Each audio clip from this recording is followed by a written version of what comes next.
Hunter. I'm Rebecca. I'm Caitlin. I'm Nessa. This is the Family Showdown!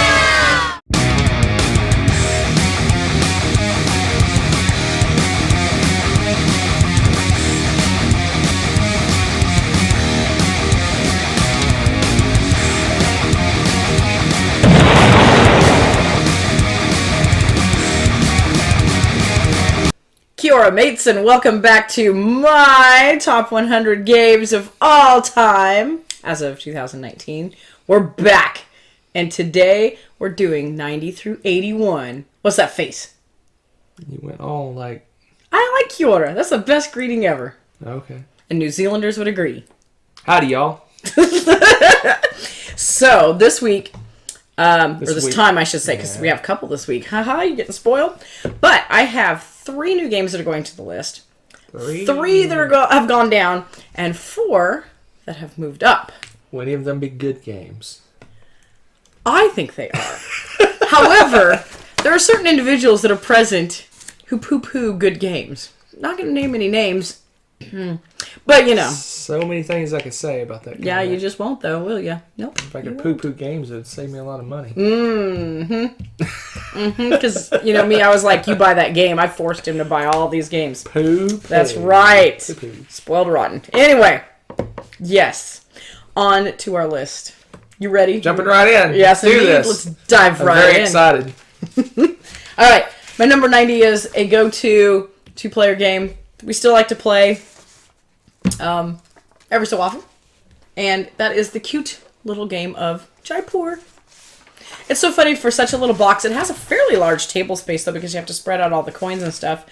But what you're doing is you've got camels, and you've got different cards with spices and gems and things on them, and it's a set collection, but you want to turn them in. You can turn in 3 to 5, and depending on how many you turn in, you get little bonus cards with them, and they have victory points of varying types. So the more you turn in, if you turn in 5, you're more likely to get like 9 victory points. You turn in 3, you probably get like 4 victory points or something. There's like, you know, a little bit of a range. There's a little bit of press your luck because it decreases in value as you turn them in. So the coins at the top, the first couple times you turn in that set, you're going to get more victory points than if you're turning them in later and someone has taken a couple of those chips. So we both like to kind of push our luck sometimes and see if we can sneak in something and get 5 of a set instead of 3, and then the other person snipes it out from under you. And yes, hilarity ensues. Good, fun little 30-minute game. I think that's probably about right.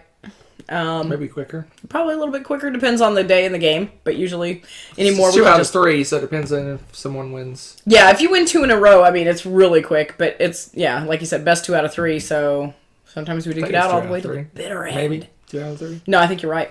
2 out of 3. Super fun. Love little Jaipur. Go ahead. Oh, I'm curious now. What is it? 155. It's under 200, folks. Is that the bar? Yes, that's apparently your bar. I've seen your bar. So yeah, and this was my 59. I think it's dropped because we haven't played that in a while. We haven't played in a while. I've played it a couple times with just friends, but with the resolution and everything else, I think I got like a play in, and I kind of miss it. I miss Jaipur. Compact Jaipur. There's no meat on that bun. There doesn't have to be. Yes. It's a happy, fluffy game. It's just a bun with nothing on it. 155. Here's an old bun with nothing on it. 155. 155. Something wrong with you. 155. So this one, my number 89, has dropped from 85. So it's holding pretty strong. It must be an amazing game. It is. It's Takedo. This is a family favorite game. Everybody in the family loves to play this game. And if someone says, hey, let's play Takedo, this is one of the rare instances where both girls will agree the first try. It's pretty exciting. And we did get we got an expansion for this. Yes. What's the name of the expansion? Do you remember? Okay. Well, we got an expansion for it. It was pretty cool. If you open it up, you can look at the there you go. book. We'll look at it. Maybe it says, dun, dun, dun. It's Crossroads and Matsuri. So there you go. They're pretty fun. It adds a little bit to the game. This is the board that a lot of times people will use to compare to other games when they're talking about boards where you can move forward but not back. Because that's exactly what this does, and you cannot overlap. There's a certain number of spaces that you can go And you can't be on the same space as another person, so there's a lot of strategy involved on when you want to pick to go where. You build beautiful little paintings with it. The art's really cool in this game. And then with these, bring different starting players, so there's asymmetrical starts now. And I think the Crossroads brings a little bit more of the, they have legendary cards and stuff, so you get some more objects and things that you can kind of duke it out for. Adds more stuff to the board that you get to get and try to collect sets of and things for the game. But that's it. It's a beautiful game. It depends on how people are playing to how long it will take, because you can really move pretty slowly with this game. We've played it with 2, 3, and 4 players. I don't think we've ever played it with 5 players. Does it even play 5? It says it does. No. It says it plays 5, so yeah. But it says 45 minutes. I'd say with younger people, probably an hour. Yeah. But, I mean, I think that's probably about right. And, well, with the expansion, it's definitely an hour. A solid hour, because it adds more stuff you have to do. Well, it's more options, so you gotta... Yeah, you gotta think... You actually do need to think it through. Take a little bit longer to figure out what you're gonna do. Yeah. But it's fun. It's a family favorite. And, again, it's holding really steady there. Most of the family favorite. Some people's votes don't count, though, so we're good. All right, so... Didn't make my list. All right, it's the girls' family favorite. Oh, I like it. It's all right. Yeah. It's all right. It just missed my list. It's number 216. Right. Such a liar. Such a liar. All right, fine. All right, so my number 88 has gone up. It was 93 last year, so it's actually holding in pretty much the same spot, too. That's saying a lot. I kind of go in a different direction. Takedo is a kind of light, fluffy, fun game. This is like... ruthless. Well, you can be ruthless in Takedo too, but this is like aimed at being ruthless, and that's the Godfather. This game is so funny because the box and art, everything looks so heavy. Like this is going to be a really heavy game. It's not. It's pretty easy to play. It's pretty easy to learn. It's lightly like it's area control, but that fluctuates from turn to turn like you would not believe. It is a massive turf war. And you can do certain things like inside a building or just go alongside a building to get the area controller. There's certain things like activities and things you can do in the buildings. Get more resources. And yes, there are car bombs. And you can blow up whole neighborhoods full of your enemies. And anybody that gets knocked off in this game gets put in the river to sleep with the fishes. Literally. I mean, it's hysterical. So if you want a game that has a lot of theme and is stinking hilarious, and it's just, again, it's lighter than it looks. It looks like it's a heavy game, and you haven't played this, you need to try it because it's actually not too much game in here. It's a lot of fun. It's got little pieces. Here, I'll show you. This is, oh my gosh, this game's hilarious. Last time we played this, I ended up getting like 3 car bombs. They're really rare in the game too. You should usually, I think we normally would see like 1 or 2 maybe, and I ended up getting all 3 of them. It was pretty funny. So you put your money and your goods inside these little briefcases. It's great. And everybody's got their own little briefcase. And then, oh dear, that looked a little scary under there. I don't think I'm going to look at that too closely. So, but everybody's got their own little, there's a little bit of glare on the plastic. Let me show you. Individual pieces for all the characters and stuff. So whatever team, you're yellow, you get all the guys. Everybody's a little bit different looking. It's kind of fun. They have square bottoms and round bottoms because they each do different things, go to different places. I'm trying to think of what else. It's a lot of fun. There's just a lot of variability with the play. Again, there's the cards and drawing the cards and what you're going to get. There's different money that you get. You get to choose when you're going to go to the bank and stash your money and stuff like that. Or people can steal money from you. It's just, oh my gosh. It is a heck of a lot of fun. And yes, the first player token, it's a horse head. I mean, if you know The Godfather, you're just like, this is just crazy funny. So this one just messed my list. It's, 119? Yeah? Okay. So, yeah, because you love this one too. You like this one more than me. Yeah. It's like you said. It's just funny. It's a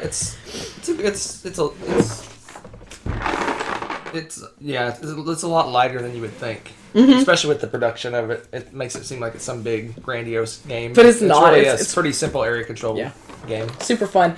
And it says 60 to 90 minutes, and that's probably right about right. We've played it with We've played it with 2-player, we've played it with 5-player, and probably everything in between, and it is really fun on all levels. I found that we butted heads a little bit less maybe with the 2-player, but it's still so but some of the areas I think they overlapped, right? I think some of the areas are blocked off. Yeah, they close it in. I think they closed it in. I don't remember. So I mean, you end up still wanting to butt heads because there's stuff in each area that you want to get to. So it's not like you're going to leave somebody alone in this game, and it works great. And with 5 players, oh man, every turn something's going to go down. It's great. So anyway, really fun game. Godfather. All right. So my number 87 is new to the list. It's new, and the artwork is pretty awesome. And shockingly, it has a train in it. Sort of. It's not a train game. I know it's not a train game, though. It's called Raccoon Tycoon. It's not a train game. Anytime I hear Tycoon, I think Railroad Tycoon. I don't know why. But what you're doing here is... Oh my gosh. I shouldn't like this game. I shouldn't, because it's like you're buying these railroads. You actually are. And you're buying towns. And what was the other one? Oh, the commodities. The commodities thing. So I'm like, yay, that's all you do. Is you're doing this and get resources and buy stuff. But it's all about like these railroads and your stock, sort of, but not. It's not really a stock game. Some people would consider it a stock market game. I guess I could see it. It's more of an economic game. Yeah, that's the case. But it is somehow strangely addictive, like how you want to go about doing this. And part of it, too, again, it's really well produced. So... Mostly well produced. Well, mostly, yeah. The cards are kind of... It has paper money. Oh, yeah, it does have paper money. That's true. Meh. But, it's got cool wooden bits. The art on the animals is ridiculous. Look at that cuteness. Look at that. That's cute. Look at this. Nessa would die. Look at these bunnies. Good lord. Those don't come in the base game. Those aren't in the base game. But you can see the art because it's all the same style. Here, I'll jump down to some... Oh, here. Fat Cat Railroad. This is ludicrous. Look at that. Is that not... It's just adorable. So while you're gawking at all the cards and stuff, you can actually plan and go around to a real game. What's cool, though, and what really, I think, does it, is all of these... buildings. The little bonus tile buildings, because they can change up your tactics completely and help you build a better engine. Because this one, like, each town is a victory point. Okay. I better start building some towns up. You know, I mean, you really want to do these things. Max hand size is 5. It brings your hand size up. Warehouse, you get to store extra 3 commodities. Like, there's all these things that'll kind of change up how you want to play based off of what bonuses you end up getting. And it moves pretty quickly. I feel like this game moves quickly. Oh yeah, our first player token. Ridiculous. Look at this huge thing. It's made out of wood. It's a cute little raccoon. He's holding a lantern. But yeah, it's ludicrous. I mean, it was really well produced, and it's a really cool game. I really enjoyed playing it. Again, it was kind of a bit of a surprise, because I thought, oh, I'm going to like the art and think the game stinks. No, it's a good game. It's a lot of fun. And then it's 2 to 5 players also, and it says 60 to 90 minutes, and I think the only time I felt like it was getting towards the 90 minutes is when you got the full 5 players. Otherwise, and even then, it doesn't feel like 90 minutes. Turns are really fast. The turns are really fast. And you've got people that have played it before, probably won't take the 90 minutes. So, all right, I'm curious, because where is this on your list? This is 56. Yeah, I was going to say, I knew you liked this. The main vehicle in this game, she kind of touched on it, is the different types of goods. Yeah. You're collecting those and use those goods to buy different things. But the whole... kind of the what drives the game is the buy low, sell high thing. So as goods go up in price, when someone ends up pulls the trigger and sells the good, it drives that price way down. So it's almost a pressure luck game in certain ways. Yeah, that's true too. So like if I'm collecting lots of whatever iron or whatever, and Rebecca's got a lot as well, and that price is inching up. Do I sell mine before she does, or do I wait another turn and see if the price goes up a little bit higher? But then she sells all her goods and the price tanks. And then you're like stuck with all this stuff going, I guess I'll wait till it goes up again? Yeah. I don't know. It's kind of a pressure luck. It's got auctions. You auction off the different railroads. That's fun. I think, in my opinion, I think it plays better with more players because the auction with 2 players is kind of very meh. Yeah, it is. I agree. It plays fine 2 players, but it plays much better with more. I think 3 and 4 is the sweet spot. 5 is kind of almost gets chaotic because the market. You can't plan on like if I want the iron. Should I sell my iron now? Yeah. But then 4 other players have potential to sell before it gets around to you. It kind of takes a little bit of that pressure luck out and makes it you almost have to just go with your gut on what's going on with that. It's pretty wild. But it's an amazing game. I love it. If you're looking for a light, fun, economic game, this is one to try out. There you go. So, 87. Raccoon Tycoon. All right. My number 86, exploded from 165. Holy cow. To 86. What? And I think part of it is because we played it with the internet. Okay. We played it a couple of other times with family and with... Did we get to play this with friends? Yes. We did. We played it 2 or 3 times last year. Yeah, I was going to say, we got to play this several times, and just every time, it gets better. He and says it's knowingly. Funnier. Huh? I can see the game. Oh, yeah, I know. I know you can, you dirty cheater. But I'm not cheating. It's right there. I can't help. It's right in my line of sight. No surprises for anybody. But no, seriously. It does when it gets below my line of sight. Then then you can't see them. But then I have to hide them in the floor. So, but the game is compatibility. Oh my goodness. Okay, so you get this deck of cards that have random words and pictures and colors on them. It's just random cards. Okay, like 30 of them. But then you're playing as couples, presumably. Without cheating, you're supposed to pick what you feel matches. There'll be like theme cards, so they might have something that says like freedom. And you're going to pick and rank 5 cards that you think best embody the word freedom to you. Ideally, you're supposed to be doing it to you. And then you're going to see how well you match up to your partner versus other couples and stuff, right? It always devolves into, what do I think Hunter would pick? Yeah, but then that works both ways. Like, if I'm doing the same thing, then I'm picking what you're doing, and you're picking what I'm doing, then we mess up. It becomes this, crazy metagame thing going on. It's hilarious. So, every time, it ends up funny. There's usually a running gag in our games, off and on. There's always one card that we all kind of zoom in on. It just seems ridiculous for the game, and it ends up popping in, and everybody just starts laughing, because it's ridiculous. There was that one stupid... There was a goofy looking baby picture, and Hunter put it in when he was putting scared and stuff like that. I mean, it was just really funny. So there's cards like that we run through and we're like, yeah, this is pretty goofy. And you can take an approach to it like that, because you might want to say this best embodies freedom, or is it the opposite and something silly, It just, again, it's supposed to be how you feel about that, and you're trying to score. The scoring part, we score it, but it's mostly just fun to see everybody's reactions and see how everybody did versus everyone else. Fun fact, Z and Hunter are actually more compatible than me and Hunter. So there you go. You learn things. So this didn't make my list. And the reason I don't think it makes my list is that it's almost an activity.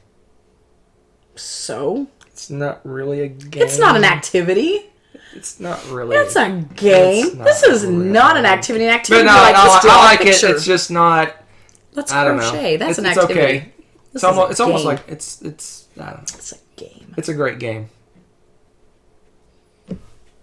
What is that? Get out of here. Yes. Okay.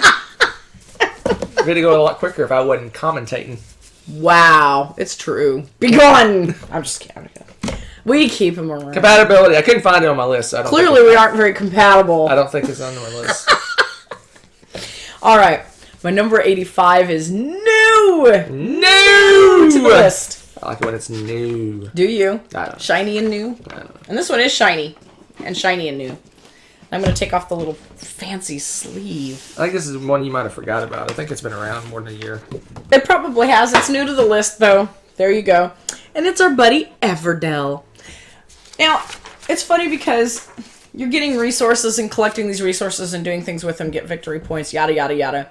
There's nothing about the gameplay itself and its mechanisms that you're going to stand out and say, this is groundbreaking! No. I think what sells this game is its gimmick and its art. The art is gorgeous. And the gimmick is it made it a 3D board. They made this cool little tree. Don't even use the board. It just holds cards. No, it holds the resources. Oh, it does hold some cards on one level, Yes. too. Okay.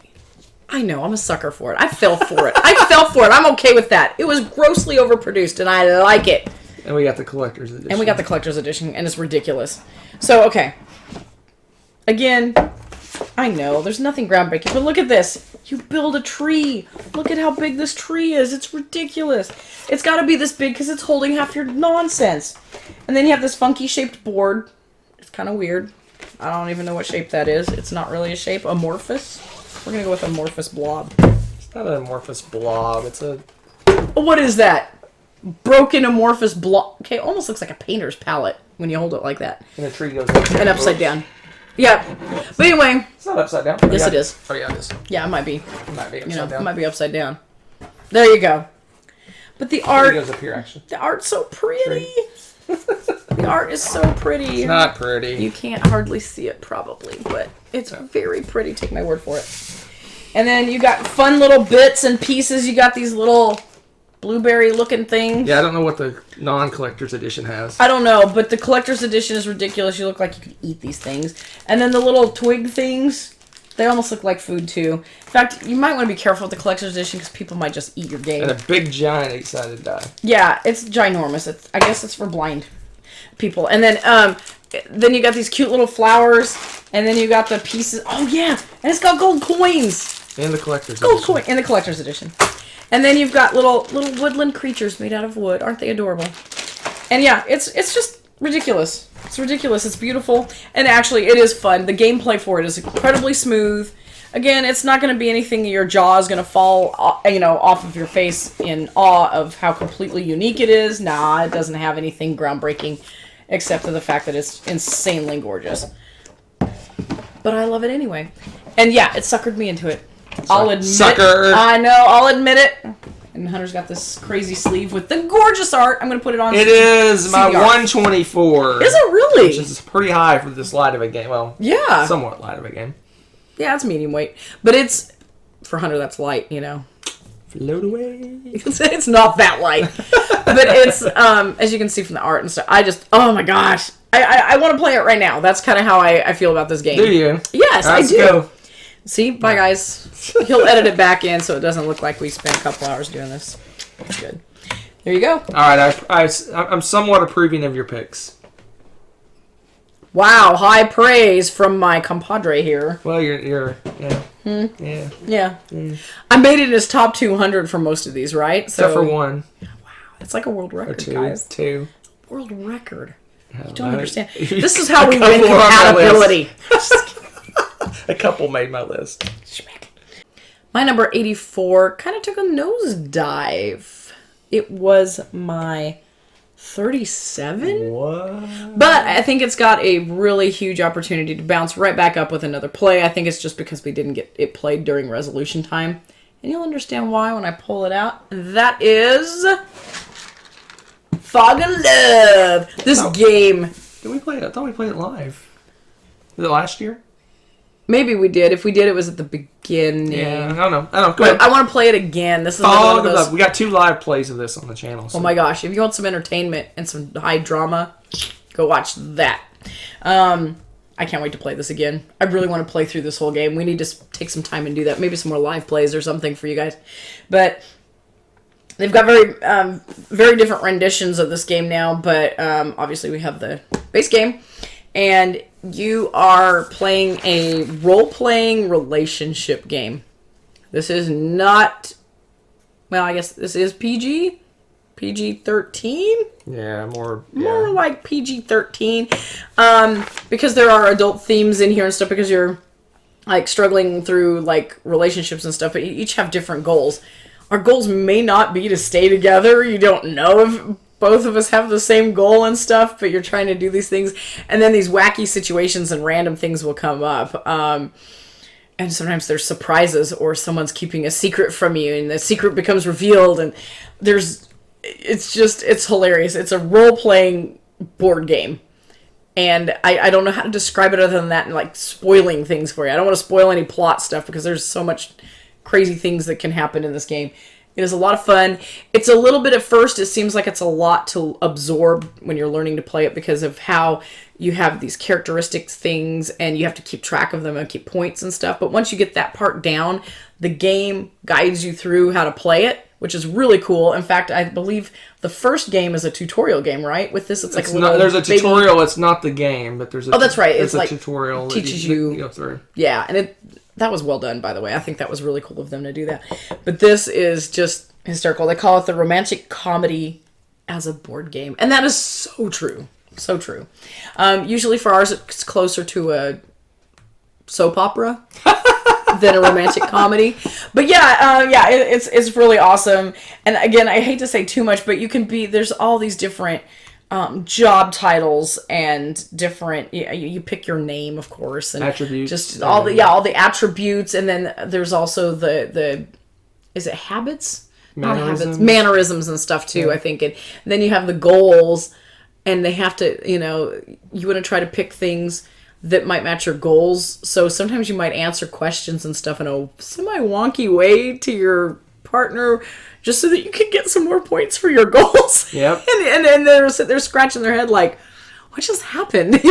It's pretty magnificent. So if you want some high drama, and they also that was the funny thing. They give you a warning that you cannot play yourself. Don't play yourself. Yeah. And don't use your names, because that's a way to like kill any relationship you do have in real life, which I could see that happening pretty easily. Kill relationships. Oh, I could see people taking this seriously. Possibly. It'd be so ridiculous. But we don't. We have a blast, and that is the Fog of Live. So this is my 142. So same basic region as the last area. I guess all yours are kind of falling in the same area. That's kind of funny. Yeah, not bad. Good pick. Mm-hmm. All right, what you got? Keep the love going. My number 83 went rocketing up from 121, and I think part of the reason was we got to play it more. I think the last time we played it, I got to play this game like maybe once or something. But since then, we have had both multiple plays of it, and it got a new expansion. That didn't actually affect this ranking because I just played with the expansion literally today, but we'll talk about it. Because why not? And that is the game of Baron Park. Okay? I adore this game. It is really a cute game. So you've got Tetris pieces, okay? And you're building a park as a zoo with bears. Different bears. Bears that arguably aren't actually bears. But we're not going to go there today. And you also have to put in parks and water things, and with the new expansion they add more bears, and you can have a monorail. It's ridiculous. This game is super fun. It's super easy to teach, and everybody's going to get around the adorable little bears and the park and everything. It's just a lot of fun. This is not necessary to enjoy this game, but it's kind of fun to add something different. It adds 3D aspect to it with the little monorail thing. And it adds something that you can do. Sometimes you get to a point where you actually have a lot of extra pieces. You can trade in certain ones to get these monster grizzlies.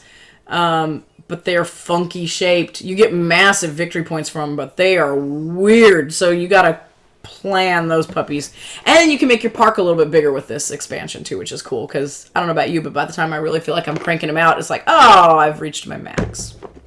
You get to add an extra board. You get to have 5 now. If you use the grizzly bears. If you use the grizzly bears. If you don't, it's 4. So keep that in mind. Super fun game. Very adorable art. It's another one that 30 to 45 minutes. That's probably about right. Although if you're playing with younger peeps, it's definitely going to be on the 45-minute end because it's more fun to sit there and you want to plan out your pieces. So sometimes people sit there and kind of eyeball it and stuff like that. And that takes a little more time, especially if you haven't played it before. Where is this on your list? 144. Wow. I really jokingly, aside, I thought this would be in your 200s. Yeah, it's all right. Wow. That's really cool. It's really cool. I don't dislike the Tetris mechanism. Yeah, the Tetris thing. Polyominoes?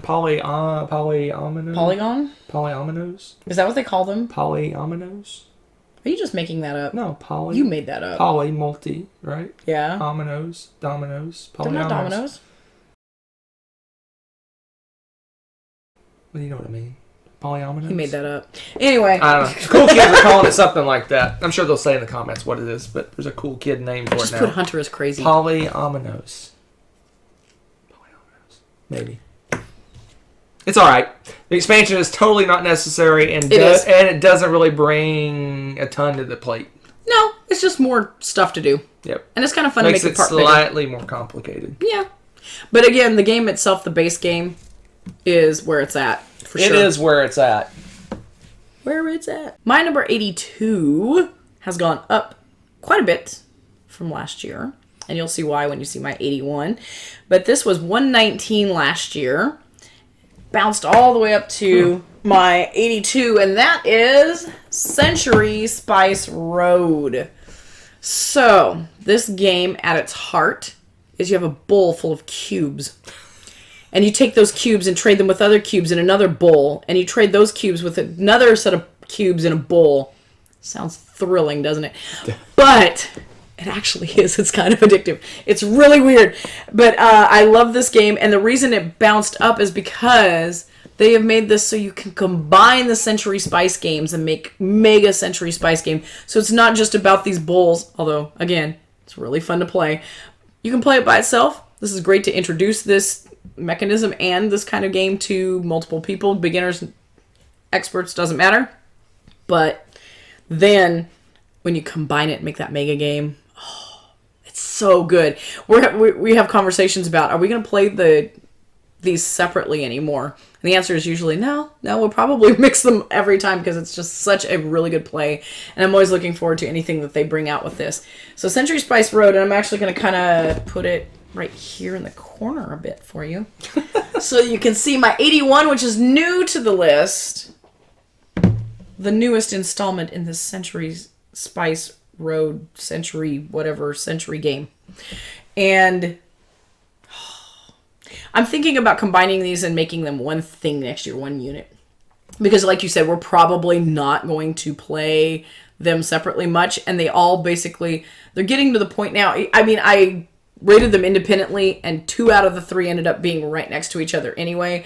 That kind of tells me that I'm putting them together as one unit, basically. So kind of like what I did with Dominion, I think I'm going to do with Century next year. Oh, this game is so good. So New World adds this like map thing and map thing. That was so descriptive, wasn't it? You're like, oh, map things. Yes, you still have your bowl, you still have your cubes and stuff, but you're actually like traveling a little road this time. So here we have, this is just a bunch of cards and different card combo things. And then you've got the Eastern Wonders, which was the ships. Okay, and you're doing ships, and this time you're actually on a road. It's pretty cool. And when you combine all of them, oh man, it's a fun game. I really like combining all of them because you're adding all the best elements of each game together and moving on these roads to get the resources and kind of laying out. This has a little area control-ish aspect to it too, where you put stuff down and get credit for having those places. And then there's, the ships, same thing with that. You're shipping around, getting different routes and getting all these different combos, try to get stuff. Because when you get the big cards in the base game, those are your victory points. That's where you get the victory points, and they do different things, but it's mostly still ends up being that. You need to get your card that has the victory points on it, which is crazy combinations of all the cubes and stuff. But they make it really fun to go and find cubes in a bowl. Who'd have thought? I mean, seriously. So if you have not had the pleasure of trying the Century games and you just want to get an introductory thing, start with this one. But then I recommend kicking it into gear and start combining these games. Oh, so good, so good, so good. And I know you like them combined. So don't give me any looks that you're like, yeah. So a few comments. So I find it interesting that Spice Road and New World are back-to-back for you. Mm-hmm. Eastern Wonders and New World are back-to-back for me. Yeah, because Spice Road doesn't make my list. Yeah. But I'm with you. I think next year it's just going to be the Century games. Because I think anytime that we play, we like to combine. We're going to combine all 3 together and play as one massive game. Yeah. So, yeah, that's interesting. And the other comment I had is there is also, for Spice Road, there is a Gollum edition. Oh, that's true. Is it yeah. Golem or Golem? Golem. They had that argument. Well, technically, it should be like phonetically, it should be Golem because there's only one L. Yeah, but anyway, there's an edition that's a better produced, kind of a nicer version, and they've got the Spice Road one, and I think they're about to come out with the second one, and I assume they're eventually going to come out with the third one. So you can go that route as well. Maybe have to wait a little bit longer to get all three, though, if you go that direction. But yeah, I'm with you. So it's super awesome. So New World is my 138. Okay. Spice Road didn't make my list. Man, those are... And Eastern Wonders is 139. Wow. Top 150. Top 150. But I think I'm with you. In my head, I'm thinking about all three games together, not just really separate games. Which is funny, you left the Eastern Wonders out. I didn't like... And I left Spice Road out. But see, you don't We didn't leave it out. It made your list somewhere. It made my list, but it's a lot lower because I didn't like some of the things that happened with the boating actions as much. And I really like teaching people and learning the mechanisms and how the game clicks with this game. I really liked the experiences with the base game. Whereas you were like, this needs to be part of something greater because this is... It's not enough. At its heart, it is. It's very... Super light. Compared to the rest of it all combined, it's very simplistic because once you get the idea down and the engine down, that is all you're doing. I mean, it really is. I get that. But I just enjoy that too. I like the lightness of it. So... Again, I think it's cool too because it is versatile because you can just throw down a super light game or you can throw down just one aspect of the game or you can make this great mega game that really, can melt your brain if you're not prepared. Yeah, there's like, how many versions is it going to be? 9 different ways. You got all of them individually. Yeah. Then you got 2 more. So that's 5. Then you got third one, which is... You gonna pull out your toes too? I think it's 7 different ways you can play. 7? Is that right? Yeah, something like that. It's great. So you can play a lot of different ways. And of course, each gameplay is going to be slightly different because of which cards come out and everything. What can I say? That's pretty good investment on some board game right there. Century. Get them, play them. 7 different ways. I got it right. Look at you. Doing that math in your head, no less. Just kidding. All right, so that is... the 90 through 81 already. It flew. I think it flew because Century was all combined right there. It's just like... Yeah, but we talked probably twice as long about... Because they're twice as awesome. I mean, that's great. So, stay tuned for my 80 through 71. Will Hunter still have my games on his list? Will he break his top 100 with any of them? Will he poo-poo any of my lighter games? Only time will tell. We'll see you next time.